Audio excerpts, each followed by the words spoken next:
Be sure to read and follow the safety guidelines to protect your computer from potential damage and ensure your personal safety. For more information about safety guidelines, see the owner's manual at dell.com/support. Before you begin, turn off the computer and disconnect all the attached peripherals.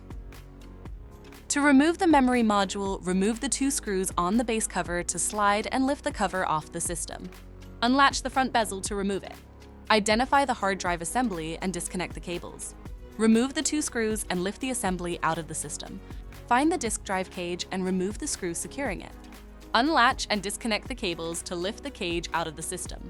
Identify and unlatch the memory module to remove it from the system. To reinstall the memory module, relatch it back to the system. Place the disk drive cage in the system and reconnect the cables. Relatch and install the screw to secure it. Place the hard drive assembly back in the system. Tighten the 2 screws and reconnect the cables to secure it. Relatch the front bezel to the system and secure the base cover with the 2 screws. For more information about your Dell system, visit dell.com/support.